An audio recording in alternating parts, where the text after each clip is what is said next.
untuk melaksanakan webinar pagi hari ini bersama Gus Ahmad Zafir Zuhri. Alhamdulillah saya bersyukur sekali bisa menimba ilmu secara live hari ini bersama beliau meskipun via Zoom ya gitu.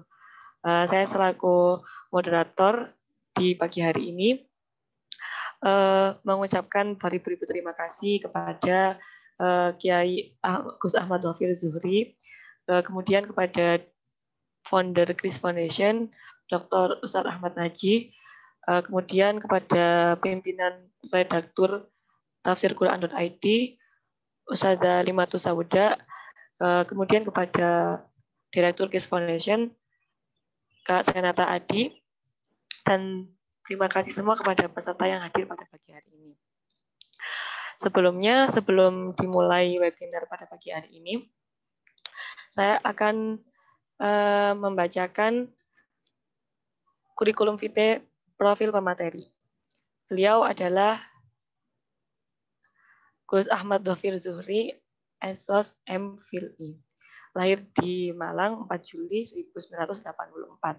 Beliau merupakan pendiri dari Sekolah Tinggi Filsafat Al-Farabi, Panjen, Malang, dan juga pendiri sekaligus pengasuh pesantren Luhur Baitul Hikmah, Malang. Juga pendiri Madim Mubtada Khobar, Advenasar Institut Madhab Kepanjen. Riwayat pendidikan beliau berasal dari pesantren Babus Salam Malang, kemudian pesantren Rujati Probolinggo, dan selanjutnya pesantren Maslahul Huda Pati. Beliau menyelesaikan S1-nya di Sekolah Tinggi Filsafat Dwi Karya Jakarta, kemudian Institut Seni Indonesia di Yogyakarta, Universitas Indonesia Depok, Universitas Islam Asy-Syafi'iyah Jakarta, Universitas Pancasila Jakarta, Universitas Nasional Jakarta, Universitas Malaya, Malaysia, dan University of Queensland, Australia. Pengalaman beliau sudah tidak dilakukan lagi, sangat banyak sekali yang dapat kita teladani dari beliau Gus Zafir ini. Beliau telah mengikuti The Colombo Land Drug Advisory Program di Sri Lanka. Kemudian ada training workshop on life skill di Forbes Pesantren Based Drug di Amerika Serikat. Terus kemudian karya-karya beliau juga sangatlah banyak sekali kalau disebutkan yang bisa ada tersat yang benar, terjemah sholawat haji, kemudian ada membangun negara hukum yang bermartabat, mahar 1000 masjid, dan yang terbaru kemarin adalah Nabi Muhammad bukanlah orang Arab. Tuh. Langsung saja, jangan waktunya diperbanyak untuk menimba ilmu dari Gus Zafir saja. Karena nanti kalau sambil dengan saya banyak berbelitnya. Langsung kita mulai dengan tema pagi hari ini yang bertepatan dengan Hari Sumpah Pemuda. Temanya membincang idealisme gerakan pemuda pada hari ini. Nah, sebelumnya kita perlu mengetahui dulu apa itu idealisme. Idealisme membahas tentang idealisme. Idealisme dapat diartikan sebagai aliran dalam ilmu filsafat yang menganggap pikiran, cita-cita sebagai satu-satunya hal yang benar dan dapat dicamkan dan dipahami. Kemudian ada yang menyebutkan juga hidup atau berusaha hidup untuk menuntut cita-cita, menuntut patokan yang dianggap sempurna. Terus menganggap idealisme pemuda, idealisme juga berarti rasa ingin mencapai sesuatu keinginan, cita-cita, harapan dengan harapan hasil yang sesempurna mungkin dan sebaik mungkin. Kalau menurut Tan Malaka, idealisme adalah kemewahan terakhir yang hanya dimiliki oleh pemuda. Idealisme dapat berjalan mulus jika ia tidak berbenturan dengan problematika dalam sifat diri manusia, seperti sifat egoisme atau skeptis, apatis, atau pragmatis. Nah, itu bisa menghalangi tercapainya idealisme tersebut. Nah, terus yang ingin dibahas pada hari ini, bagaimanakah menurut Gus Zafir sendiri yang disebut sebagai idealisme gerakan pemuda. Kemudian Ini menarik sekali. Kemudian bagaimana gerakan idealisme pemuda di zaman dahulu dan zaman sekarang. Yang mana yang pernah ditulis oleh Gus Zofir, bahwasanya kalau pemuda itu, semua pemuda berisi bahasa yang satu, bahasa Indonesia. Bertanah air satu, tanah air Indonesia. Bangsa satu, bangsa Indonesia. Sedangkan pada tahun 1928 itu, bangsa Indonesia sendiri belum berbentuk sebuah bangsa. Tapi itu merupakan cita-cita yang mengarah ke sebuah idealisme. Nah, karena itu cita-cita kuat yang mengharuskan untuk bagaimana caranya itu bisa tercapai, gitu. Nah, itu bagaimana menurut Gus Dovil sendiri memandang gerakan idealisme semangat pemuda di zaman dulu dengan idealisme pemuda di zaman sekarang. Gitu. Begitu bisa dipersilahkan waktu dan tempat kepada Ahmad Zahir.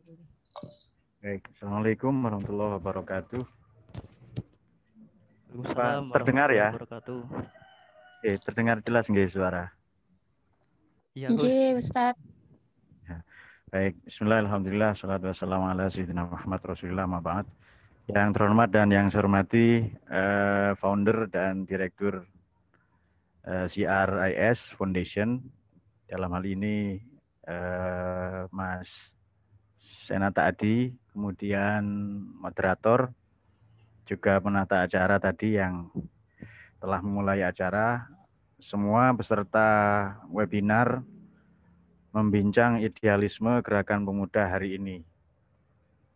Puji syukur kehadirat Allah, salawat salam pada nabinya, semoga kita semua senantiasa mendapatkan syafaatul uzma dari beliau kelak. Tadi sudah disinggung, istimewa sekali acara ini karena bersamaan dengan Hari Santri, Sumpah Pemuda ini ya, kemudian juga Maulid Nabi, dan yang tidak kalah penting, sebentar lagi kita juga akan mengenang Hari Pahlawan. Baik, langsung saja. Dahulu para pemuda dalam Kongres Pemuda 27 sampai 28 Oktober 92 tahun yang lalu, ini bertemu mengusung satu misi atau boleh disebut tadi idealisme, bahwa mereka ingin bertanah air satu, ingin berbangsa satu, dan ingin berbahasa satu. Menarik sebab para pemuda ini tidak ingin beragama satu, tidak ingin berbusana satu, tidak ingin berpendapat satu, apalagi pendapatan ya. Tapi para pemuda ini sudah membangun tanah air, bangsa, dan bahkan bahasa. Kita tahu lingua franca waktu itu adalah bahasa Melayu. Jadi belum ada bahasa pemersatu. Oleh karena itu dalam bukunya Benedict Anderson, judulnya Imagine Community, disebutkan bahwa Indonesia ini belum ada. Ia adalah komunitas yang dibayangkan karena belum ada. Bung Karno mengambil falsafahnya dari seorang filosof Prancis namanya Ernest Renan, menulis buku Apa Itu Nasionan, Nation ya, atau Nation. Jadi what is nation? Jadi nation, nation, atau dalam bahasa Prancis ya nation. Atau bangsa itu apa? Belum ada. Hanya Ernest Renan menyampaikan bahwa la désir de vivre ensemble atau desire for life together, hasrat untuk hidup bersama, itu nation. Dan belum ada memang. Jadi karena kita dijajah oleh Belanda, sebelumnya Portugis, oleh karena hidup senasib sepenanggungan dalam penjajahan, dalam imperialisme, maka kita ingin membangun rasa persamaan, satu tumpah darah tanah air, satu bangsa, meskipun itu belum ada. Oleh karena itu boleh disebut, dimaknai bangsa ini lahir dari idealisme di satu sisi, atau mungkin imajinasi. Karena imajinasi ini kan bahan bakunya sastra ya, terutama puisi. Jadi memang belum ada. Oleh karena itu, memaknai konteks saat ini kan era disrupsi ya, disruption, dalam segala bidang, khususnya dalam beragama. Dalam beragama, berpolitik, itu kita semua mengalami era disrupsi, era potong kompas, era cepat saji, tidak ada ruang waktu, jarak, terutama jarak istilahnya borderless ya, tidak ada jarak lagi, jarak bangsa, negara tidak ada. Tetapi yang justru menganga merentang adalah jarak kemanusiaan, jarak antropologis, mungkin jarak geografis tidak ada, tapi jarak kemanusiaan menganga merentang. Nah ini problem kita. Jadi kita dikepung dari berbagai penjuru oleh era serba instan, politik misalnya, politisasi agama, kemudian pandemi, dan bahkan sekarang kita khususnya milenial juga mengalami, dunia pendidikan khususnya mengalami fase the end of expertise atau matinya kepakaran, the death of expertise. Tidak ada lagi pakar, sebab kebenaran ini bisa disampaikan oleh mereka yang populer, selebgram misalnya, asal punya banyak pengikut, selama dia rajin pansos, punya banyak followers misalnya, maka kebenaran sangat bergantung pada mereka. Jadi pemuda saat ini idealismenya ditantang, dikepung dari berbagai penjuru oleh satu disrupsi ya, yang kedua matinya kepakaran, di samping itu juga pandemi. Nah tantangan kita saat ini itu, jadi mau tidak mau pemuda harus sadar media. Saya kira demikian. Saya kembalikan ke moderator Mbak Safira ya. Silakan. Baik, Gus. Lalu kalau selanjutnya bagaimana jika dikontekskan dengan kondisi kekinian bahwasanya Indonesia itu dalam bingkai kemerdekaan dan kebinekaan. Seharusnya idealisme gerakan pemuda hari ini itu seperti apa? Mengingat juga pernah dikatakan bahwa hayatul kata wallahu bil ilmi wa taqwa. Kehidupan seseorang pemuda adalah dengan ilmu dan ketakwaan. Nah, Gus, bagaimana? Baik. Kita kembali ke amanah konstitusi, ke amanah undang-undang dasar. Apa sih tujuan negara ini? Tujuan negara adalah mencerdaskan kehidupan bangsa. Kita garis bawahi mencerdaskan. Tidak mungkin bangsa ini maju tanpa cerdas. Jadi mula-mula yang dicita-citakan oleh founding fathers adalah cerdas. Jadi ilmu dulu. Baru nanti undang-undang ini diamandemen ya, ada perbaikan moral misalnya. Sayangnya begini Mbak Nadia Safira ya. Sayangnya adalah belakangan ini agama kerap dijadikan alat pukul, alat justifikasi. Misalnya, salah satu tujuan negara yang lain adalah dalam konstitusi ada yang berdaulat di Indonesia adalah rakyat. Bahasa yang gampang, kalau rakyat yang berdaulat berarti segala sesuatu, segala urusan yang tidak menomorsatukan kepentingan rakyat itu diabaikan. Kalau rakyat yang berdaulat, maka para pemimpin kita di parlemen itu sebenarnya orang-orang yang kita bayar. Mereka adalah legal standing. Karena rakyat malas kan ke parlemen kan, ke gedung-gedung dewan itu, biarlah mereka yang mewakili. Nah, tetapi kita perhatikan fase pemilu misalnya. Pemilu ini kan para pemimpin oknum ya, mungkin sebagian tidak. Mereka ngemis suara rakyat, tapi begitu terpilih, mereka justru menganggap dirinya majikan rakyat. Nah, ini kan disrupsi juga yang patut kita perbaharui, patut kita perbaiki di satu sisi. Kemudian milenial ini juga, tadi kalau disinggung, kalau konteks saat ini idealisme pemuda bagaimana? Kita kembali ya, nomor satu mencerdaskan tadi. Yang kedua, belakangan ini ada gejala disrupsi agama yang sangat kental, terutama dimotori oleh orang-orang kanan. Nah, ini dia. Islam tekstualis, skriptualis. Ini sangat mengancam keindonesiaan. Saya singgung tadi Sumpah Pemuda, para pemuda ingin bertanah air satu, bukan beragama satu. Ingin berbangsa satu, bukan ingin berbeda-beda. Padahal waktu itu ada Jong Celebes, Jong Ambon, Jong Java, Jong Sumatranen, itu semua kan kedaerahan semua. Tapi begitu Sumpah Pemuda, hilanglah sekat-sekat kedaerahan yang ada nasional, kepentingan NKRI. Jadi kalau yang berdaulat rakyat, bahkan mohon maaf ya, di situ enggak disinggung kata Tuhan loh ya. Artinya yang berdaulat itu rakyat.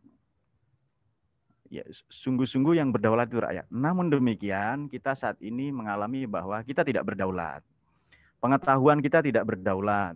Pendidikan, ekonomi di hampir segala bidang. Nah, maka idealisme pemuda saat ini adalah kembali kepada Sumpah Pemuda, karena ini konteksnya, tanah air, bangsa, bahasa. Sekarang kita ukur saja bahasa. Kita lebih bangga berbahasa asing, khususnya bahasa Inggris, daripada bahasa Indonesia. Kita malu mengucapkan, memperkenalkan kita dari daerah mana, dan pinter, terpelajar, intelek itu identik dengan bahasa asing misalnya. Nah, ini juga. Jadi mensejajarkan bahasa Indonesia dengan bahasa yang lain, mensejajarkan bangsa Indonesia dengan bangsa yang lain, mensejajarkan tanah air kita dengan tanah air yang lain, tumpah darah yang lain. Ini saya kira juga tidak kalah pentingnya dalam konteks kita memaknai atau idealisme kita dalam memaknai Sumpah Pemuda hari ini. Saya kira demikian. Alhamdulillah, super sekali Gus. Selanjutnya, lalu tolak ukur idealisme itu yang dimaksud bagaimana jika dikaitkan dengan keindonesiaan, kemerdekaan, serta persatuan Indonesia? Itu. Baik. Ide itu kan tidak ada. Jadi ide ini abstrak. Kalau kita cari akal filosofinya, idea adalah ini sebenarnya pandangan Plato ya, dan kelak diikuti Neoplatonik. Ideal. Pancasila itu kan ideal. Bisa nggak sih kita menjalankan Pancasila 100%? Mustahil. Quran ideal. Mustahil kita ikuti 100%. Kemudian Nabi Muhammad SAW ideal. Mustahil kita ikuti 100%. Maka kalau mengacu itu, perintah agama selalu dibumbui, diikuti dengan redaksi mastata'tum. Semampu kalian. Nah, itu dia. Nah, untuk konteks pemuda saat ini, bangsa yang ideal misalnya, maju, cerdas, itu kan amanat konstitusi. Tanah air yang ideal, bahasa Bung Karno, berdikari. Kemudian bahasa yang ideal, bahasa Indonesia, mari kita sejajarkan dengan bahasa lain. Ini kan yang ideal. Tetapi dalam praktiknya kita sulit melakukan itu. Oleh karena itu kita kembali kepada mastata'tum. Ayo semampu kita. Nah, Indonesia ini dibangun oleh para pendiri, oleh kakek buyut kita, leluhur kita, bukan berdasarkan agama tertentu, tapi berdasarkan prinsip idealisme bangsa satu, bangsa Indonesia. Makanya isu-isu agama ini hanya digoreng oleh sementara politisi, oleh sebagian demagog, oligark untuk mengeruk suara elektoral. Nah, kalau kita pakai akal sehat, kembali ke amanah konstitusi, mencerdaskan kehidupan bangsa, kita tidak akan terpengaruh. Jadi idealisme kita saat ini yang paling penting kita garis bawahi, bagaimana untuk sampai kepada tanah air, bangsa, dan bahasa, yang paling penting kita lakukan adalah kita cerdas dulu. Nomor satu itu kita cerdas dulu, kita berpendidikan. Silahkan apapun bidangnya. Jangan belajar agama saja, belajar teknik sipil, nuklir, belajar atom, belajar antariksa, semua kita pelajari itu. Supaya kelak peranan kita untuk bangsa dan negara ini, untuk sampai kepada tanah air yang ideal, bangsa yang ideal, bahasa yang ideal itu, kita sungguh-sungguh sampai itu. Mungkin demikian. Ya. Kemudian lalu dari ini ada pertanyaan dari peserta. Bagaimana Gus Dhafir memandang idealisme gerakan pemuda hari ini? Apakah gerakan pemuda hari ini mengalami kemajuan ataukah kemunduran? Tuh. Baik, terima kasih. Mula-mula terima kasih untuk menanya, yang saya hormati adik-adik sekalian ya. Tadi kita sebutkan tantangan. Kita maknai tantangan sekaligus peluang, ya kan? Tantangan sama dengan peluang kalau kita bisa mengambil celahnya. Oke, tantangan kita nomor satu disruption. Ini mula-mula kita bicara revolusi industri. Revolusi pertama adalah bercorak mekanistik abad 18. Mekanistik itu apa? Manusia diganti mesin. Man to machine. Dulu orang kuat itu ya orang, tapi sekarang diganti mesin. Itu sejak abad 18 itu. 1746 lebih tepatnya. Kemudian muscle to money. Orang kuat dulu yang berotot, abad 18 diganti. Orang kuat itu yang berduit. Nah, revolusi yang kedua setelah bercorak mekanistik itu bercorak electrical, listrik. Nah, listrik ditemukan, alat-alat otomotif itu bergeser itu. Maka sumber daya manusia dikuasai. baik sumber daya alam, sumber daya manusia. Kemudian yang ketiga adalah komputerisasi, computerized based. Ini abad 20. Dan abad 21, revolusi 4.0 adalah Internet of Things. Semua mesin, listrik, komputer terhubung dengan internet. Nah, kita bicara potensi. Kita punya natural resources, sumber daya alam. Patut kita akui, harus kita syukuri bahwa sumber daya alam kita sangat banyak dan ini alasan para penjajah datang ke Indonesia. Nomor 2, kita punya human resources, sumber daya manusia. Tapi ini patut diketahui ya, adik-adik sekalian, Pak Direktur juga ini, Pak Senata Adi ini. Kemarin saya lihat enggak berkumis ya, kok sekarang berkumis? Ya, kemudian. Iya, Gus. Iya. Kita punya sumber daya manusia tapi patut kita akui buruk. Cara melihatnya bagaimana? Minat baca kita rendah. Minat baca kita menurut UNICEF 2016 nomor 2 terburuk di dunia. Nomor 1 Botswana, ini negara di Afrika. Nomor 2 kita. Nah, sumber daya manusia rendah. Nah, kita punya satu sumber daya lagi, yakni sumber daya ideologi. Kita punya natural resources, sumber daya alam, human resources, sumber daya manusia, meskipun buruk harus kita akui, kita tingkatkan. Yang ketiga kita punya sumber daya ideologi namanya Pancasila. Inilah idealisme kita. Inilah prinsip, inilah falsafah bangsa kita. Dan negara-negara lain, bangsa-bangsa lain tidak punya Pancasila ini. Makanya kalau mau rusak Indonesia, itu pasti yang dirusak alam, manusia, Pancasila. Pasti muter-muter di situ. Kalau tidak sumber daya alamnya, sumber daya manusianya. Kalau tidak, sumber daya ideologinya, Pancasila. Nah, ini dia. Jadi oleh karena itu, kita mau mengambil peran apa, silahkan. Silahkan itu. Itu Quran banyak sekali menyinggung, wa kullu ya'mal ala syakilatihi. Ayo silahkan kamu bekerja sesuai profesi.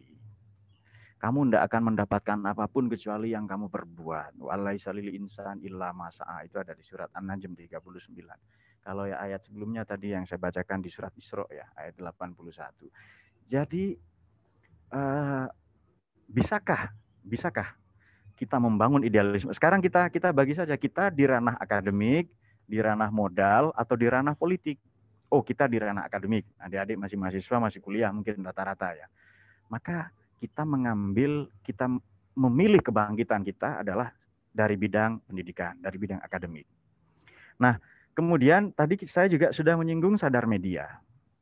Ini buruk sekali ya. Dalam media kita ini banyak dikuasai oleh, ya teman-teman tahu sendiri, Islam tekstualis, Islam puritan, mereka yang hoax ya, yang memperjualbelikan ayat dan lain-lain. Ini buruk sekali. Padahal saya singgung di awal, para pemuda tidak menginginkan kita beragama satu, bermazhab satu. Kita ingin bangsa. Silahkan isinya semua bangsa itu. Indonesia tanah air, silahkan isinya semua agama. Dan itu kan hak kan? Maka hak kita, kalau ada teman-teman mendapati orang ateis, itu kita tetap harus menghormatinya. Karena kan agama ini kan hak. Hak itu boleh diambil enggak itu? Boleh diambil, boleh tidak, silahkan. Jadi bahwa mereka misalnya beda agama dengan kita itu salah secara teologi menurut kita, itu urusan mereka. Tapi bagaimana bangsa, bahasa, tanah air ini kita rawat bersama-sama. Kalau prinsip ini bisa, dulu mbah-mbah kita itu enggak aneh-aneh bicara nasionalisme. Pokoknya tahunya gampang. Dan Indonesia ini kita dirikan, itu rumah kita. Siapapun yang merusak rumah kita, kita lawan bersama-sama. Itu gampang sekali konsep nasionalisme itu. Jadi Indonesia rumah kita, yang merusak kita lawan. Itu sesederhana itu memaknai nasionalisme ya, kebangsaan kita itu. Namun demikian banyaknya penduduk. Ini kan nanti kita mau hadapi apa? Kita mau dapat barokah ya, mau dapat berkah demografi, bonus demografi 2030 sampai 2045 yang diperkirakan 60% penduduk Indonesia adalah pemuda. Nah, ini dia. Kalau enggak kita ambil peran ini bahaya. Jadi kalianlah yang ditunggu perannya oleh Indonesia nanti itu. Yang jomblo gimana Pak? Tetap itu ditunggu perannya nanti itu. Yang jomblo, yang enggak jomblo semua punya peran masing-masing itu. Saya kira itu, kembali ke moderator. Baik, alhamdulillah super sekali penjelasan Gus Zofir tentang lingkup pemuda, bagaimana kita harus semangat untuk mencerdaskan bangsa dan kiat-kiat untuk mencerdaskan bangsa tadi. Selanjutnya dari peserta, adakah yang ditanyakan lagi?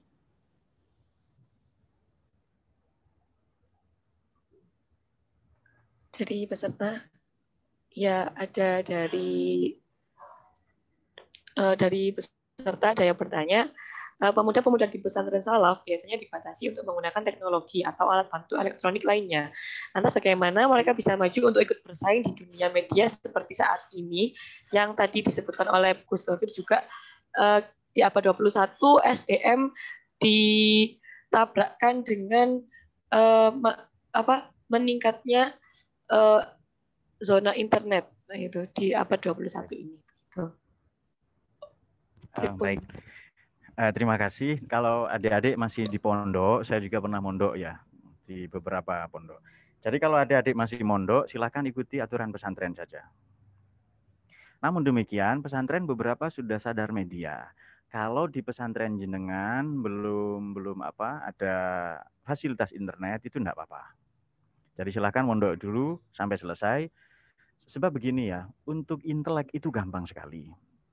Tapi untuk bermental, berwatak santri, itu sulit sekali. Santri ini kan terambil dari bahasa Sanskerta, maknanya sastri.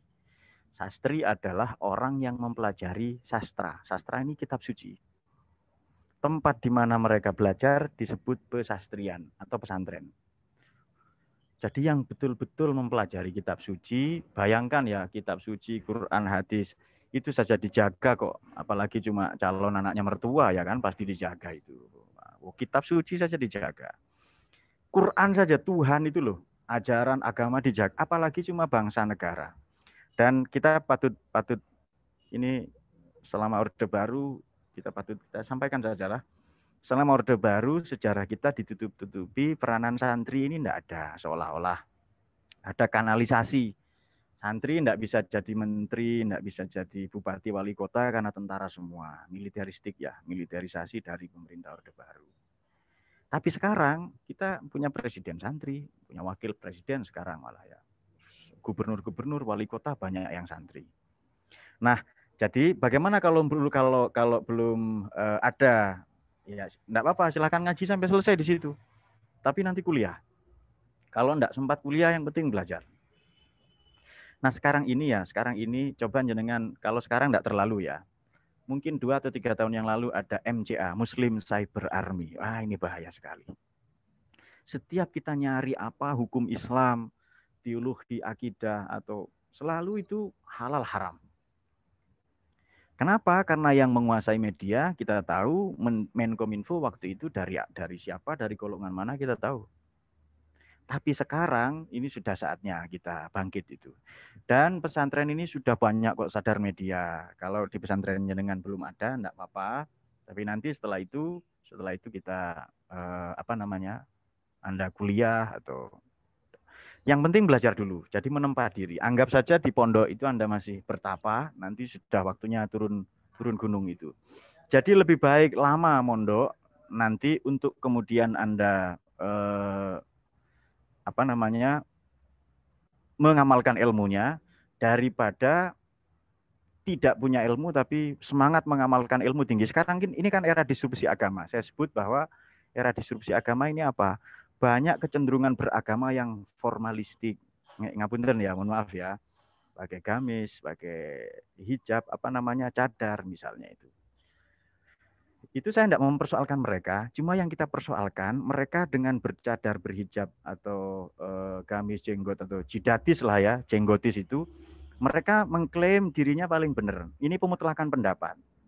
Coba kalau kita biasa ngaji di pondok dulu atau yang belajar di madrasah atau mungkin di UIN atau di mana, kita terbiasa berbeda pendapat. Nah, mereka enggak, mereka golongan itu ya, oknum itu, mereka golongan-golongan kanan itu enggak biasa berbeda pendapat, terbiasa dengan satu pendapat, maka mengklaim pendapatnya sendiri paling benar. Ini pemutlakan paham.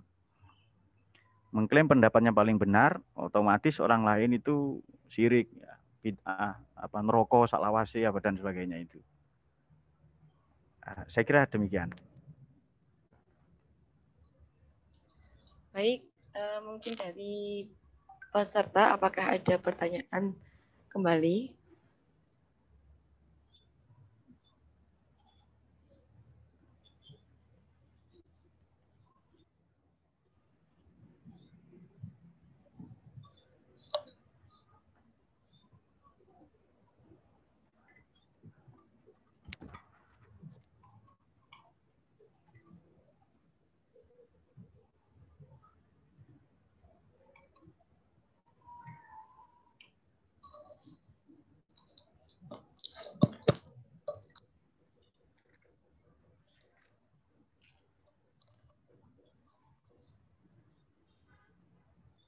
Ya, silakan Saudara Harvin ingin bertanya.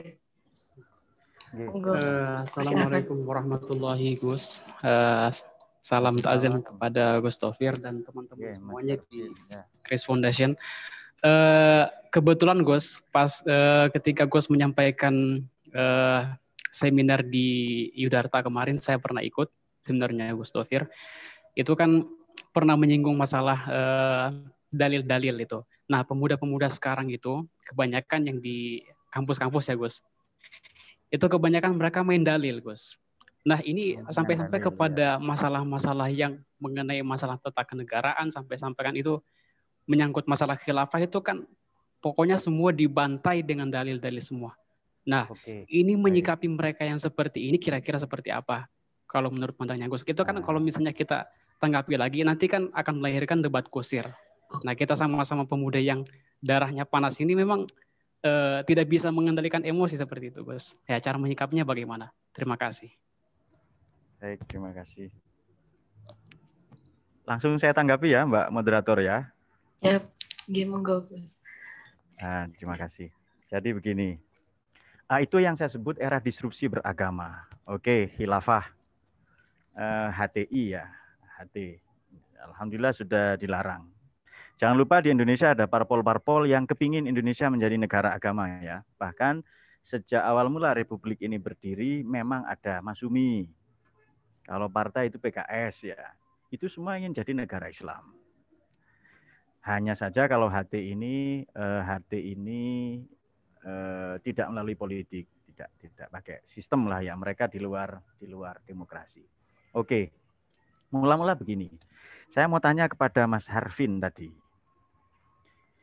Boleh enggak Anda mencintai istri tetangga itu? Nah, ini supaya semangat yang jomblo ya. Cinta ke artis enggak yang... boleh, Gus. Enggak boleh ya, serius itu? Boleh. Tapi kadang-kadang rumput tetangga itu lebih hijau daripada rumput sendiri. Oke. Jadi, oke saya jawab kalau gitu. Misalnya siapalah artis paling cantik gitu. Boleh enggak saya senang ke dia itu, yang sudah nikah itu? Boleh enggak menurut Anda? Kalau senang boleh, Gus. Kalau cinta boleh, cinta boleh enggak? Sudah cinta saja itu. Boleh, tadi, boleh. Oh, enggak jadi ya tadi boleh, katanya yang penting jangan memiliki, Gus, gitu. Tadi katanya enggak boleh. Oke. Jadi kita bisa ilustrasikan begini. Indonesia ini sudah menikah dengan Pancasila. Boleh enggak HT itu cinta ke Indonesia? Boleh, silahkan. Bagaimana kalau saya senang ke istri tetangga? Caranya bagaimana? Boleh kan? Karena cinta ini bukan kita yang bikin itu. Senang boleh saja. Bagaimana cara mencintai istri tetangga? Dengan cara tidak mengganggunya. Dengan cara membiarkannya, itu dia. Jadi kalau cinta ke Indonesia silahkan. Tapi patut diketahui Indonesia sudah menikah. Nah, kalau senang ke istri tetangga, ya tunggu suaminya meninggal itu. Tapi kalau sekedar senang boleh. Nah, tadi sudah disampaikan bagaimana memilikinya. Wah, ini nanti merombak semua. Ada konflik horizontal. Kepada mereka yang suka mainan dalil, ini sebenarnya mereka kaum tekstualis ya. Mereka lupa bahwa dalil itu bukan hanya akli, bukan hanya nakal ya, Quran hadis, tapi ada dalil akli. Dalil yang diambil dari akal. Akal ini sumber kebenaran. Kalau enggak percaya, bisa enggak kita bikin pesawat terbang, rumah, negara, jembatan, apa saja itu produk akal semua itu. Dan orang-orang yang enggak mendayagunakan akalnya, itu oleh Nabi disebut enggak beragama. Hadis Nabi begini, ad-dinu aklun, agama itu rasionalitas. La dina liman la aklalaha. Orang yang tidak mendayagunakan mekanisme intelektualitasnya, dia dianggap tidak beragama. Jual beli tidak pakai akal, tidak sah. Makanya akil balik kan. Siapa yang balik gitu? Ya orang yang akil. Setelah berakal dia sampai pada kebenaran. Kalau tidak, nyampe itu. Nah, kepada mereka yang suka mainan dalil, itu mereka golongan satu yang pemutlakan satu pendapat, satu paham. Sekarang gini saja, ada fenomena internet. Facebook misalnya, dulu rame, dalilnya apa? Ada dukun-dukun tiban ponari, halal atau haram. Ini bukan fenomena agama. Kita patut tahu kalau sakit gigi, jangan minum obat, sakit perut, tidak akan sembuh, apalagi sakit bisul itu. Kalau jam tangan saya rusak misalnya, ya jangan ke pandai besi, nanti jadi pisau itu. Nah, bagaimana dengan urusan negara?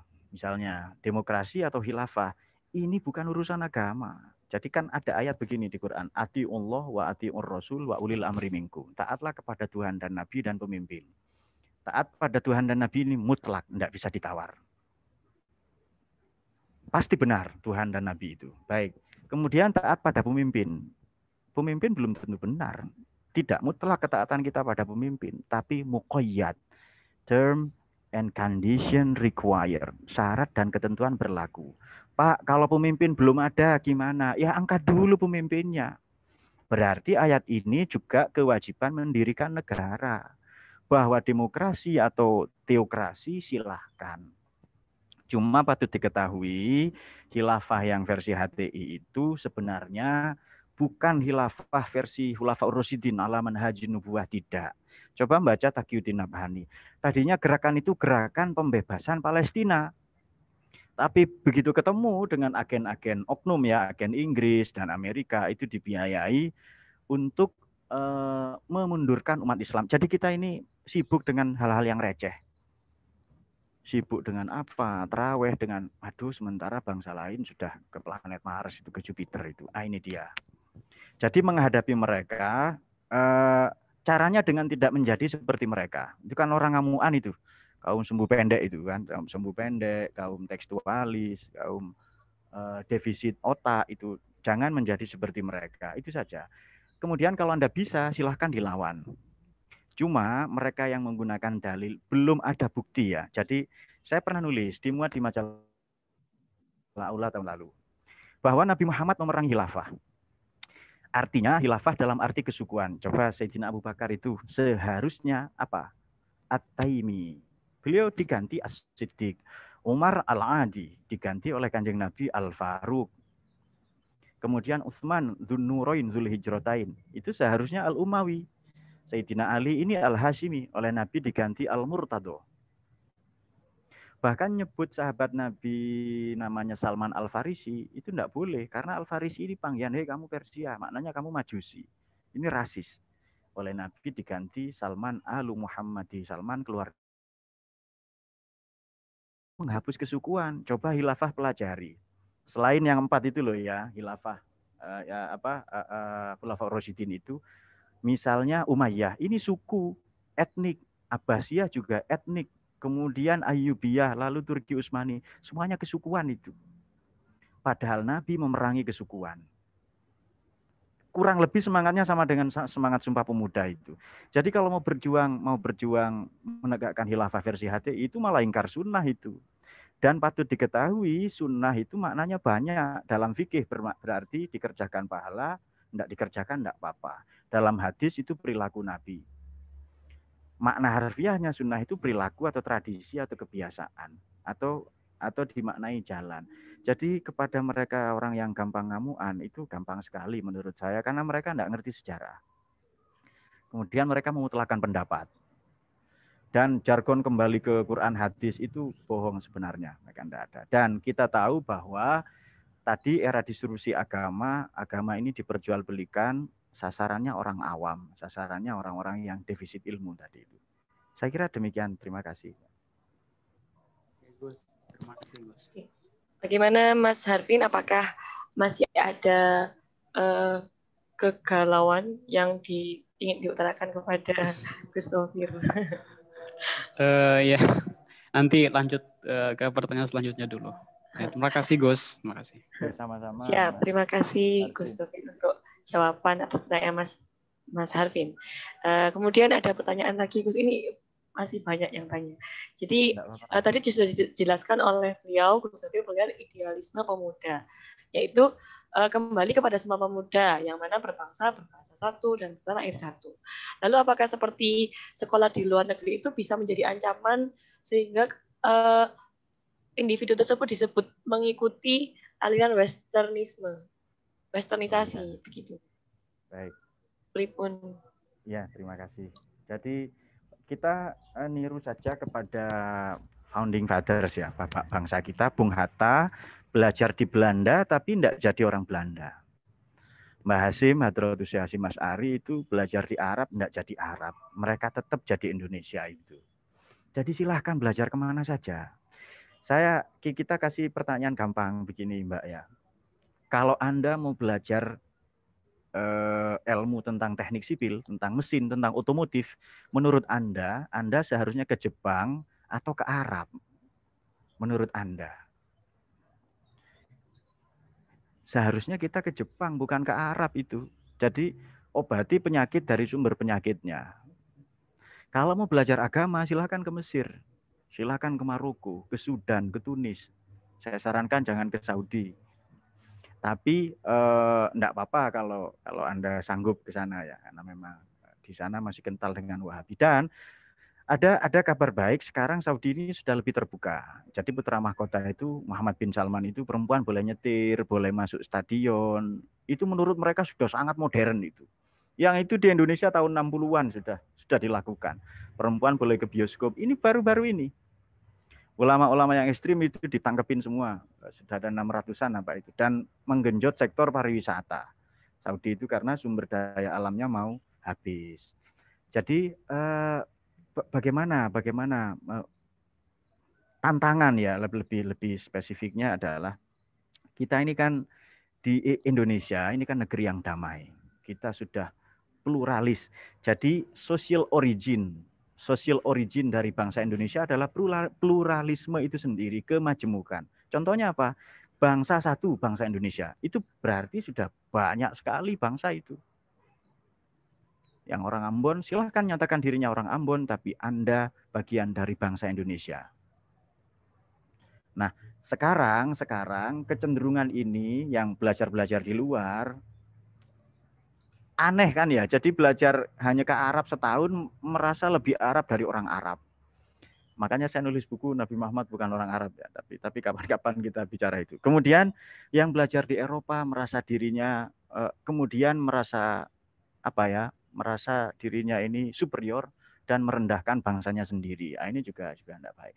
Nah, kita tiru saja bapak bangsa kita belajar di Belanda, tidak jadi Belanda. Bung Karno tidak pernah belajar ke luar negeri. Tapi bacaannya bacaan Eropa semua itu. Hanya belajar di Bandung itu. Jadi memang produk dalam negeri Bung Karno itu. Bung Hatta belajar di Belanda, tapi tidak jadi Belanda. Dan banyak sekali lah tokoh-tokoh kita yang aneh memang, itu dia Mbak. Jadi kita ini harus merentangkan pikiran, terbiasa berbeda pendapat, karena memang acuannya Sumpah Pemuda. Pemuda tidak ingin waktu itu kita beragama satu, berbusana, berpakaian satu, silahkan. Yang batik, yang gamis itu silahkan. Karena perintah agama kan jelas kan, menutup aurat. Tidak ditentukan itu. Oh, tradisinya di tempat tertentu triplek, silahkan triplek. Tempat lain pakai karpet, pakai terpal, silahkan terpal itu. Pakai kardus, monggo itu. Sesuaikan dengan kebudayaan. Nah, sekarang ada orang tidak melihat substansi, tapi lihat, oh ini gamis pakaian Nabi. Lalu substansinya bukan itu. Nabi menghormati budayanya. Nah, budaya kita beda kok. Yang gamis silahkan. Coba jenengan bayangkan kalau Nabi lahir di Indonesia itu. Pasti belangkon, keris, batik itu pasti dipakai itu. Kalau beliau lahir di Cina, pasti bermata sipit itu. Hanya kebetulan di sana. Nah, banyak yang tidak menangkap substansi atau inti dari agama, hanya mengambil bagian-bagian luarnya saja. Mungkin demikian, terima kasih. Jadi yang penting belajar dimanapun boleh, yang penting Anda tetap jadi Indonesia. Matur nuwun. Alhamdulillah dari penanya, apakah dari penanya yang tidak ingin disebutkan namanya, apakah masih ada keganjalan dalam jawaban, kalau masih ada nanti bisa ditulis di kolom chat. Saya lanjutkan pertanyaan kembali nih Gus. Dari Karisma Almufida. Bagaimana sikap yang sepatutnya seorang pemuda santri ketika ingin mengingatkan pendidik yang melakukan kesalahan atau mengkritisi pendapat dari pendidiknya? Tuh, pripun. Matur nuwun. Penanya ini pernah sholat ya, pernah sholat jamaah ya. Kalau imam salah, boleh enggak kita ingatkan itu? Bukan hanya boleh, itu wajib itu. Tapi ada caranya. Anda jangan langsung ditarik sarungnya, mukenanya, jangan. Ada caranya itu. Nah, bagaimana mengingatkan? Itu silahkan disampaikan, tapi jangan di depan umum. Kalau Anda tidak berani, sampaikan kepada ustadz atau guru yang lain yang setara, yang selevel itu. Jadi, baik di Quran saja kita ngomong saja itu diperintahkan ya. Nabi Musa ini sebaik-baik manusia waktu itu, dan Harun alaihissalam. Fir'aun seburuk-buruk manusia meskipun bapak angkatnya sendiri. Tapi bagaimana firman Tuhan? Wahai Musa dan Harun, izhaba ila fir'auna. Ayo kalian berdua berangkat menuju Fir'aun itu. Wa qula qaulan layyina. Berkatalah dengan tutur kata yang paling santun. Bayangkan kepada orang yang paling bejat diperintah ngomong yang paling sopan. Nah, bisa itu saya kira. Jadi caranya itu komunikasi intinya itu. Intinya komunikasi, sampaikan dengan baik, jangan di depan umum. Kalau Anda tidak berani, sampaikan ke guru yang lain ya. Kalau enggak ya di chat WA saja, jangan dikasih nama itu. Bisa lah itu. Saya kira itu, Mbak. Ya, alhamdulillah sangat mencerahkan. Kemudian selanjutnya, pertanyaan selanjutnya dari Mufida. Idealisme itu kecenderungannya muncul pada saat perjuangan. Dan saat ini kita sudah merdeka. Lalu fenomena tentang merayakan ulang tahun dengan kue kemerdekaan. Lalu banyak yang merayakan kue kemerdekaan. Bagaimana membangun idealisme pemuda dalam kondisi seperti ini, ditambah dengan tren instan yang serba ada. Baik, terima kasih. Kata siapa Indonesia sudah merdeka? Itu pertanyaan saya. Indonesia ini belum merdeka. Kalau merdeka secara politik, ya. Tapi apakah sumber daya alam kita merdeka? Apakah ideologi kita merdeka? Belum, kita dirongrong, diancam dari berbagai penjuru. Karena Indonesia ini letak geografisnya seksi. Ada di antara dua, ada di Selat Malaka ya, ada di antara dua negara besar, peradaban besar, India dan Cina. Dua-duanya negara produsen. Sumber daya alamnya sangat menggiurkan. Makanya kalau mau merusak tadi saya katakan Indonesia punya 3 sumber daya. Sumber daya alam, sumber daya manusia, sumber daya ideologi, namanya Pancasila. Ini yang dirusak. Bagaimana idealisme kita? Ya ayo kita jaga ini. Anda bisanya di mana, sumber daya manusia itu diperjuangkan. Pancasila, kita mulai dari yang sederhana sajalah. Kita merusak lingkungan enggak? Kita terbiasa junk food atau tidak? Makanan apa plastik-plastik enggak? Botol plastik itu. Terbiasa buang sampah sembarangan atau tidak? Jadi sebenarnya perubahan-perubahan besar itu dimulai dari diri sendiri. Dimulai dari yang kecil-kecil dan yang lebih penting dimulai dari sekarang. Jadi kalau dikatakan Indonesia sudah merdeka, pendapat saya belum. Secara politik ya, kita merdeka, berdaulat. Tapi secara ekonomi, pendidikan tidak. Kita bahkan dijajah sampai saat ini. Dan kesadaran akan keindonesiaan ini sudah mulai luntur. Oleh karena itu, dalam konteks saat ini bagaimana? Nah, kita ambil peran masing-masing itu. Jadi saya di buku Kondom Gergaji itu nulis tentang generasi triple helix. Apakah kita ini akademisi, apakah kita politisi atau birokrat, apakah kita ini para pemodal. Coba jenengan pelajari, datang ke kota-kota besar di Indonesia, ada alun-alun di tengah. Di sisi timur ada pendopo, kantor wali kota bupati atau gubernur bahkan. Nanti di sisi barat ada masjid, kanan kirinya biasanya gereja. Itu maknanya apa? Itu ajaran para wali, khususnya Wali Songo dulu tentang Sabdo Pandito Ratu. Sabda Pandita Ratu ini apa? Sabda maknanya policy, kebijakan. Kebijakan untuk alun-alun. Alun-alun dari kata laun atau alwan.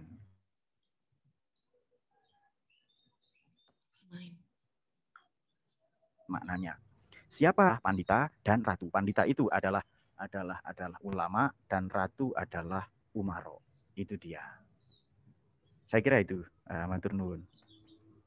Bagaimana dari penanya dari Kak Mufidah, apakah ada yang masih ditanyakan kembali? Kak Mufidah nanti bisa ditulis di kolom chat ya kalau masih ada pertanyaan lanjutan. Kemudian ini sepertinya penanya juga tadi Gus Sufi sudah menjelaskan kalau pengen menjelaskan tentang bukunya yang Nabi Muhammad bukanlah orang Arab, tapi pastinya harus punya waktu khusus untuk menjelaskan buku beliau yang terbaru ini.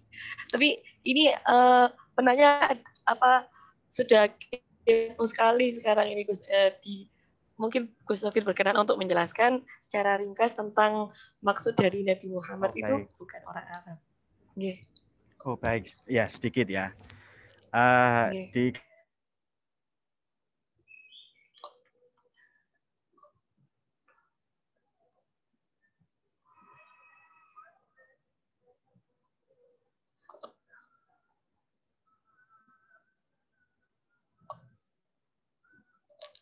Dari Babilonia.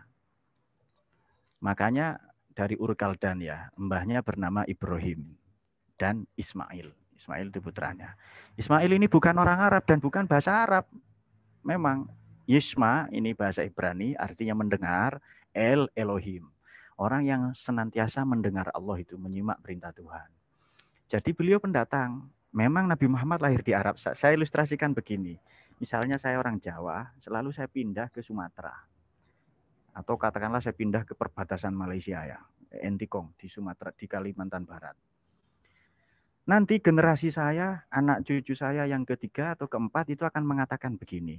Loh, saya memang lahir di Kalimantan, tapi saya orang Jawa, mbah-mbah saya orang Jawa kok. Pasti begitu. Tapi tetap dia mengatakan saya orang Kalimantan.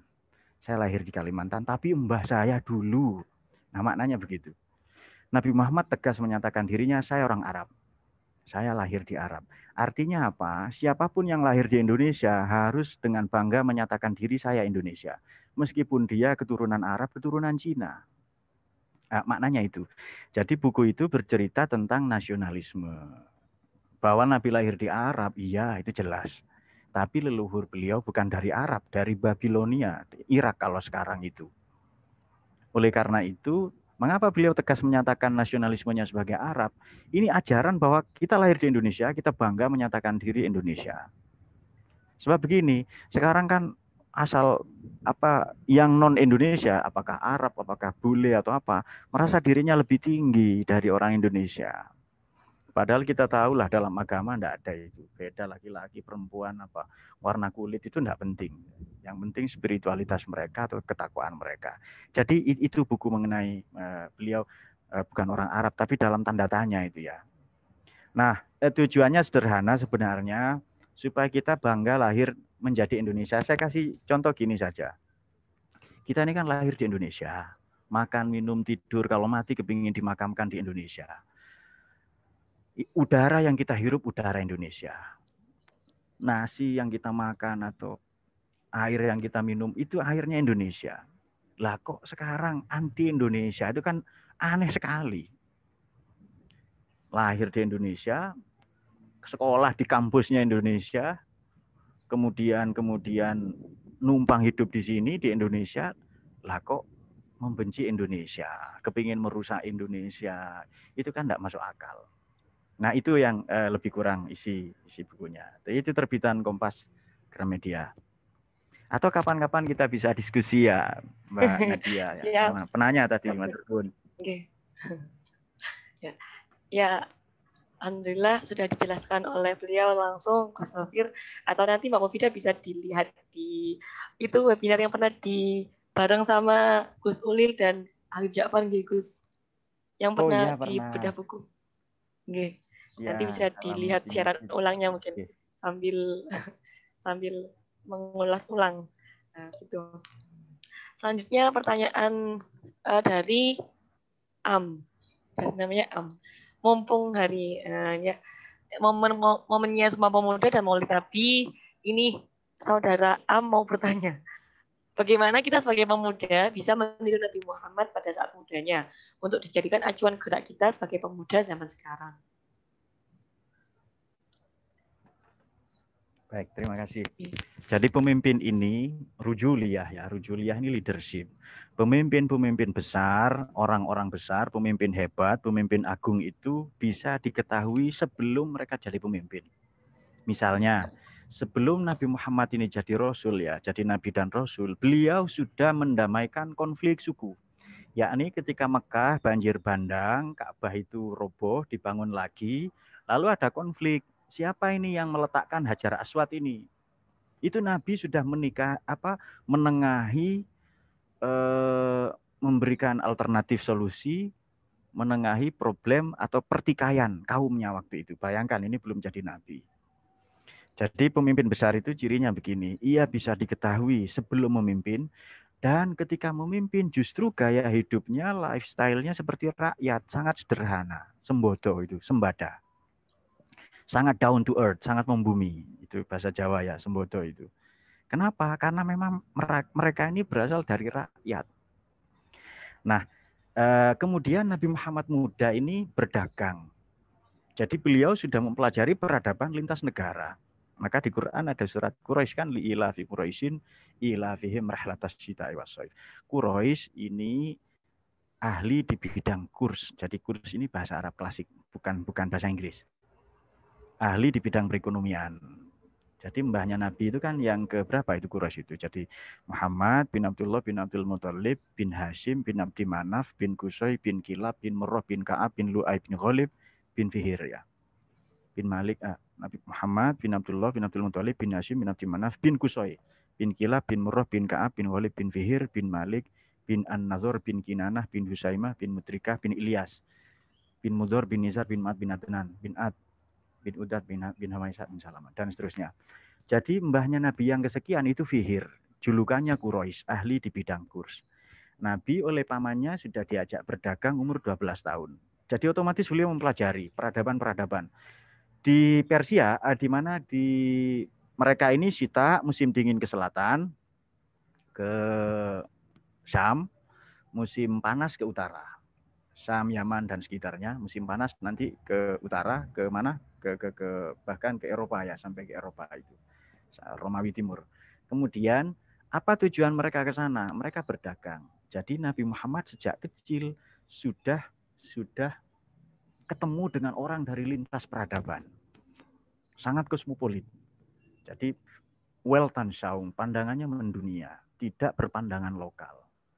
Oleh karena itu masa muda beliau ini orang katakan hanya berdagang, tidak.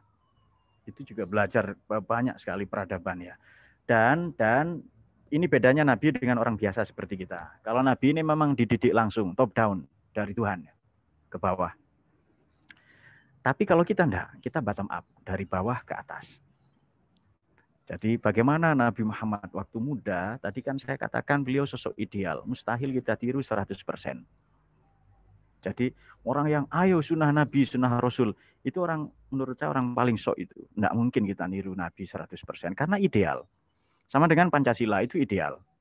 Mustahil kita menjalankan nilai-nilai Pancasila 100%, mustahil itu. Quran itu mustahil kita lakukan, kita jalani 100% itu.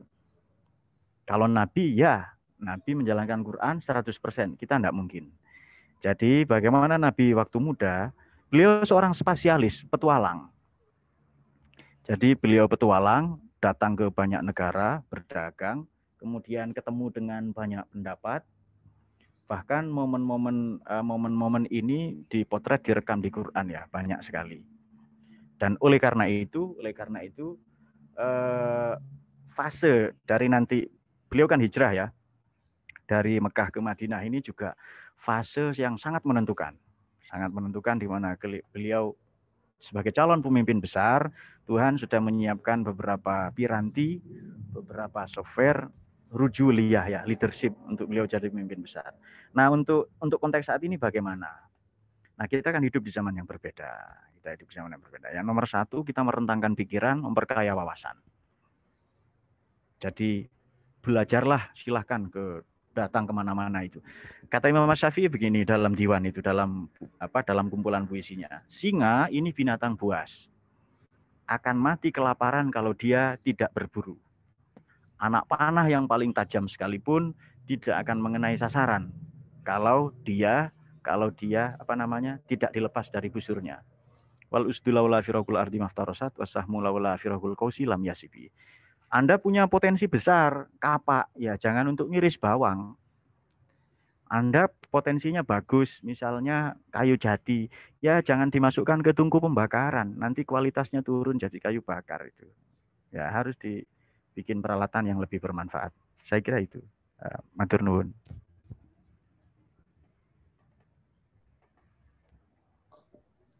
Alhamdulillah sangat sekali penjelasan dari Gus Zofir tentang bagaimana meniru pribadi Nabi dalam konteks Hari Pemuda saat ini. Kemudian boleh satu pertanyaan lagi, Gus? Oke, silakan. Ini dari Kak Lukman Hakim. Pemuda seperti apa sih? Pemuda seperti apakah yang dirindukan Umar bin Khattab dan juga para sahabat dan juga Bung Karno? Gitu. Oke, baik. Tadi moderator itu di awal nyinggung bil ilmi wat tuqa ya, atau pemuda yang ini saya membacakan puisinya Sauki, enggak apa-apa ya, puisi dalam bahasa Arab. Ada puisi begini. Khairun nas dzu syarafin. Ahmad Syauqi ini penyair Mesir ya.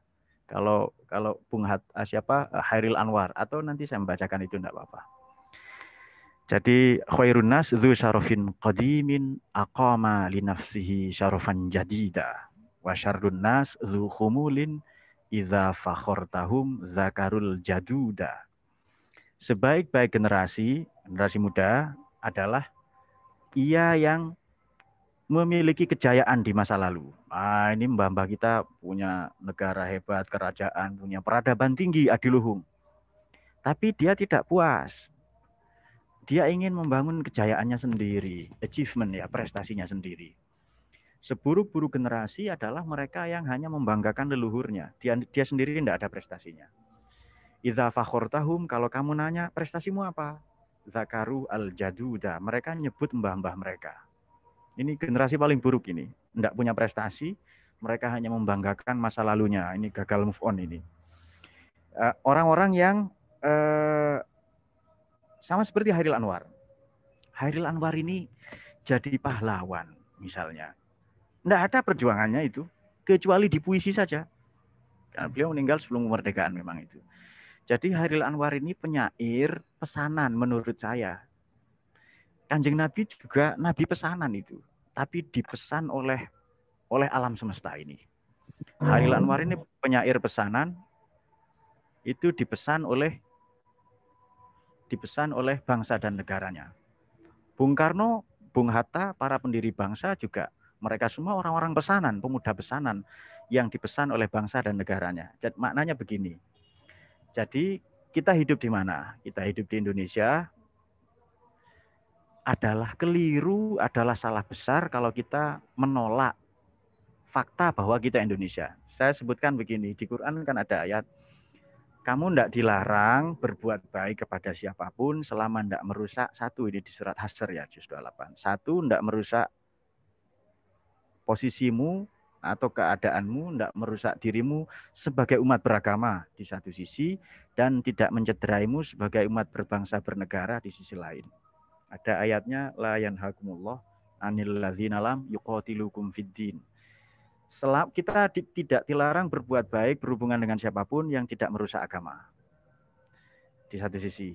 Kita juga tidak dilarang berbuat baik pada siapapun yang tidak merusak kita sebagai umat yang berbangsa bernegara di sisi lain. Dan kita diperintahkan untuk muksid ya. Innallaha yuhibbul muksidin. Antuk situ. Untuk bersikap moderat.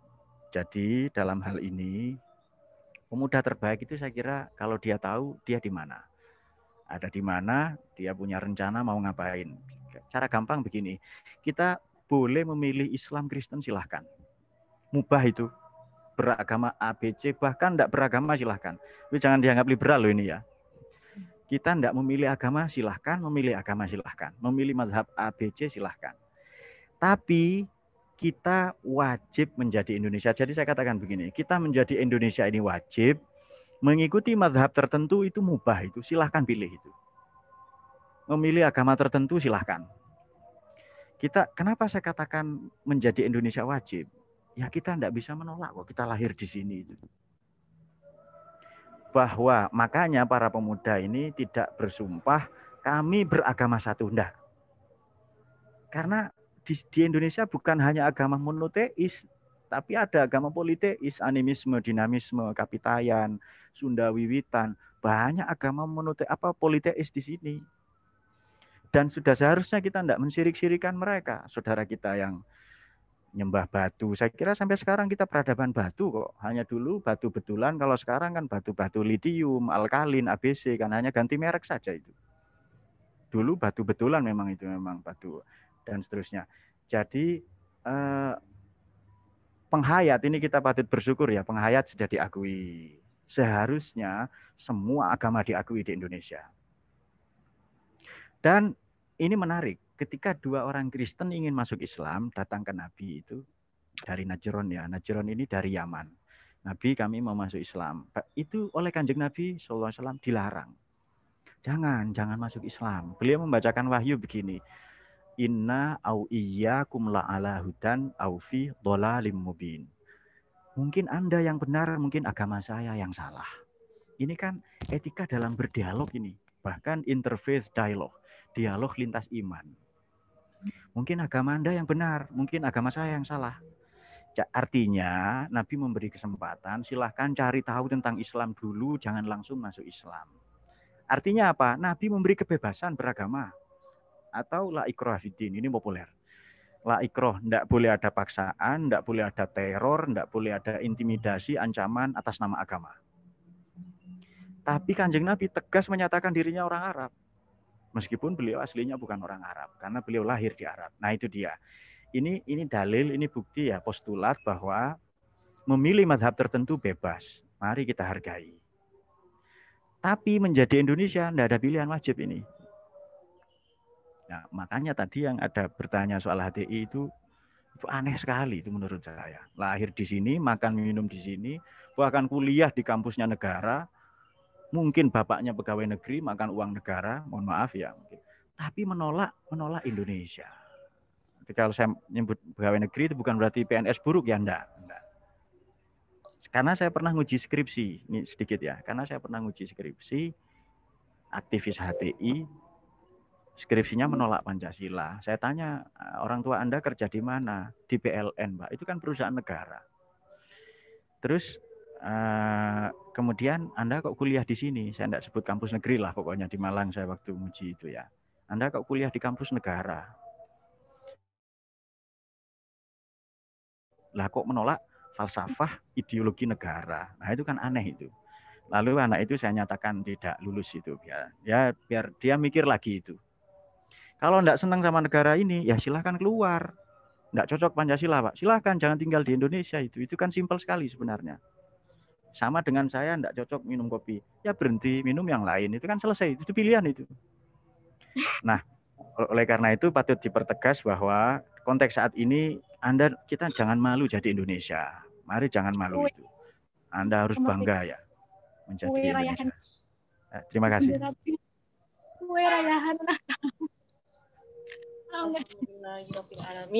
Alhamdulillah dari peserta sangat semangat sekali untuk responsif dalam tema ini ya. Alhamdulillah. Karena waktu yang terbatas, jadi bisa saya simpulkan dari segala banyak statement ilmu dari banyak ilmu dari penjelasan Gus Dhofir, juga respon-respon dari para peserta di webinar kali ini. Jadi idealisme yang sebenarnya adalah dari Pancasila itu sendiri. Kemudian yang harus kita bangun dalam bangsa ini adalah sebagai pemuda, kita harus mencerdaskan bangsa dalam segala sektor apapun. Nah, sektor-sektor, karena kita juga tidak bisa dan tidak mungkin untuk menjadi idealisme dalam segala sektor. Maka dari itu setidaknya kita bisa menjadi sektor tertentu yang mastata'tum, semampu kita. Dan juga disebutkan dalam ayatnya di Al-Isra ayat 84, kullu ya'malu ala syakilati. Setiap orang itu berbuat sesuai dengan pembawaannya masing-masing. Nah, itu termasuk juga upaya dalam mencerdaskan bangsa. Kemudian tentang santri yang masih di pondok, sebaiknya harus di pesantren dimaksimalkan dulu pendidikannya di pesantren, karena membangun generasi yang intelektual itu mudah, tetapi membangun jiwa-jiwa santri itu yang sangat sulit, dan itu yang harus sangat dipertahankan sampai saat ini. Lalu perubahan itu dimulai dari mana? Kita bisa memulai perubahan untuk mencerdaskan bangsa, yaitu dimulai dari usaha untuk diri kita sendiri. Bagaimana untuk mengambil satu sektor tadi, tetapi dimaksimalkan seidealis mungkin. Itu. Kemudian yang terakhir tadi, khairun nas zu syarafin adim. Sebaik-baik pemuda adalah yang memiliki peradaban baru. Kalau meskipun berilmu tapi tidak memiliki inovatif yang baru, nah itu belum dinamakan pemuda ideal. Maka dari itu kita harus membuat inovasi-inovasi baru untuk upaya mencerdaskan bangsa. Mungkin cukup sekian dari moderator, dan saya masih banyak kurangnya dalam membantu di acara ini. Mungkin dari Gus Dhofir ada closing statement terakhir untuk menutup acara pada siang hari ini. Baik, terima kasih.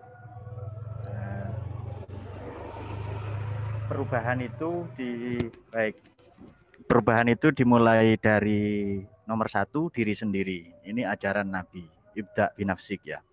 Yang kedua, kita mulai bil asghor, mulai dari yang kecil-kecil.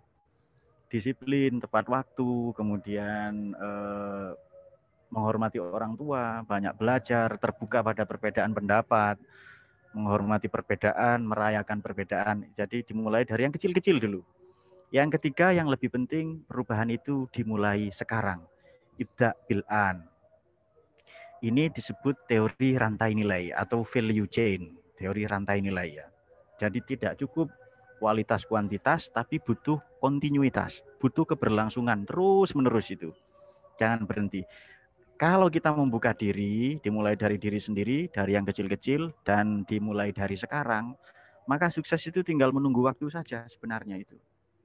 Kalau Anda menjadi pribadi yang berkualitas, saya kira calon suami atau calon istri Anda pasti berkualitas itu. Jadi tidak usah sedih itu. Sementara jomblo tidak apa-apa, jomblo fisabilillah ya. Siapa tahu nanti ada jomblo ghanimah ya, rampasan-rampasan itu. Siapa tahu nanti itu. Nah, terima kasih. Jadi membincang idealisme Gerakan Pemuda hari ini, tidak usah jauh-jauh, kita mulai dari diri sendiri. Dari mulai hidup disiplin, bersih, kemudian setiap hari membaca, meningkatkan literasi kita, membaca, dan lebih banyak mendengar. Ini penting, sebab sekarang orang lebih banyak komen, lebih banyak berkomentar tanpa data. Pemuda juga harus membiasakan riset. Kalau mau bicara, riset dulu. Kalau mau nulis, ada riset dulu. Baru nanti berkualitas. Kenapa saya katakan lebih banyak mendengar? Jadi when we learn, when we hear ya, kalau kita mendengar, we learn something new. Kita belajar sesuatu yang baru. Tapi kalau kita ngomong seperti saya ini, when we speak, we just repeat what we know. Kita hanya mengulang yang kita tahu. Tapi kalau mendengar, kita banyak menyerap pengetahuan baru. Nah, saya kira pemuda ini harus lebih banyak mendengar. Mengumpulkan data sebanyak mungkin, belajar, giat dari diri sendiri, dimulai sekarang. Nanti ada waktu, ada momen di mana kita ditunggu peran kita oleh negara. Dengan memiliki kesadaran seperti ini, Anda tidak akan patah semangat. Kalau Anda punya rencana kesuksesan jangka panjang, Anda tidak akan kecewa dengan kegagalan jangka pendek. Dan ciri orang visioner, orang sukses adalah dia cepat move on. Cepat meninggalkan keadaannya saat ini. Kalau gagal, cepat tinggalkan. kalau berhasil cepat ditingkatkan. Karena euforia itu tidak baik. Nah, sekarang kan ramai euforia ya. Euforia apa? Euforia politik, agama, macam-macam. Jadi ciri orang sukses, visioner, pemuda yang idealis itu cepat meninggalkan keadaannya saat ini. Kalau buruk, dia perbaiki. Kalau sudah baik, ditinggalkan. Saya kira demikian. Saya mohon maaf kepada Mas Enata Adi, Direktur CRIS Foundation, dan kepada Mbak MC sama Mbak Moderator, Mbak Nadia. Semua peserta saya mohon maaf dan mungkin ada yang kurang berkenan. Demikian. Assalamualaikum warahmatullahi wabarakatuh. Waalaikumsalam warahmatullahi wabarakatuh. Terima kasih banyak Gus Sofir. Alhamdulillah kami bisa berkesempatan sekali dapat menimba ilmu dengan Gus Sofir ini. Sangatlah tercerahkan dan membangkitkan semangat bagi pemuda saat ini untuk mencerdaskan kehidupan bangsa. Dan kemudian kami selaku moderator memohon maaf karena masih banyak kekurangan dan apabila ada salah kata, mohon maaf yang sebesar-besarnya. Kami kembalikan kepada pembawa acara di webinar pagi ini. Alhamdulillahirrahmanirrahim. Tidak terasa kita memasuki acara paripurna yaitu penutup. Terima kasih banyak saya sampaikan kepada pemateri Gus Ahmad Zafir Zuhri, para moderator dan sami-sami Mbak Umi ya. Dan peserta yang semangat luar biasa. Tadi ada beberapa pertanyaan yang sangat banyak sekali ya. Semoga kita semua bisa menjadi pemuda yang memberikan perubahan terhadap negeri ini. Ya. Nah, untuk acara yang terakhir, yaitu penutup dan doa, saya haturkan kepada Gus Ahmad Zafir Zuhri untuk menyampaikan doa. Kepada beliau, saya persilahkan. Monggo Gus Ahmad Zafir untuk memimpin doa. Al-Fatihah.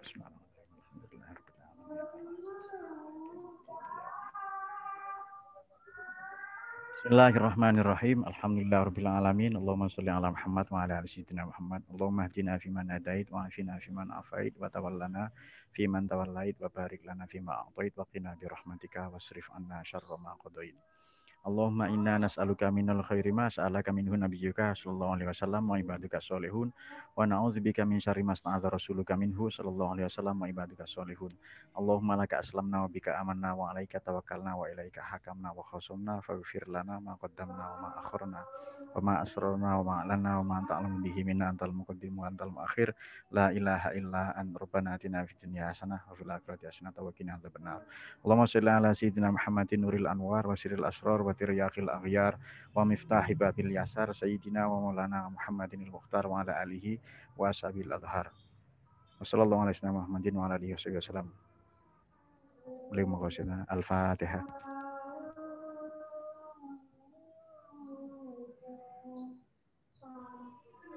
Alhamdulillah, amin amin ya rabbal alamin. Terima kasih kami sampaikan. Baik, demikian saya selaku pemandu acara pada siang hari ini mohon maaf apabila salah kata baik yang disengaja maupun tidak. Nah, sebelum saya akhiri, saya akan menyampaikan bagi peserta yang menghendaki sertifikat nanti bisa langsung menghubungi kontak person yang tertera di pamflet ya, kepada Kak Ulan atau Kak Harvin. Ya, demikian webinar yang diselenggarakan oleh Kris dan Tafsir Al-Quran.id. Semoga bermanfaat bagi hadirin semuanya. Nah, sekian dari saya. Wabillahi taufiq wal hidayah wal inayah. Wassalamualaikum warahmatullahi wabarakatuh. Waalaikumsalam warahmatullahi wabarakatuh. Matur sangat kepada Gus Dofir, kepada para teman-teman. Ini Gus izin foto bersama Gus. Nggih. Monggo dari teman-teman untuk bisa menyalakan videonya. Kita foto dengan logo C ya, seperti ini. Nanti bisa dipandu oleh Mbak Umi atau Mbak Nadia. Ini saya coba lihat.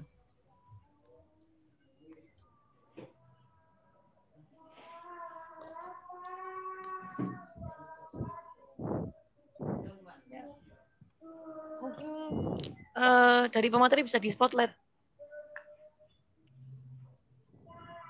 Dari host. Ya. Spotlightnya diarahkan ke beliau, mohon. Oh iya ya. Bentar.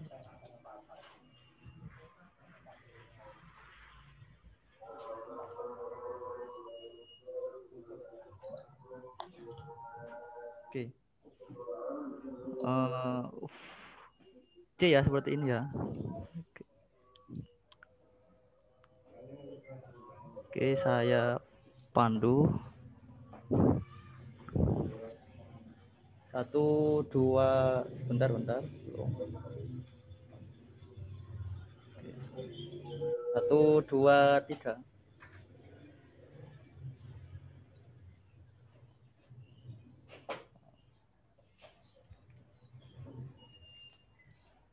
Sekali lagi yang slide yang kedua. Oke. 1, 2, 3.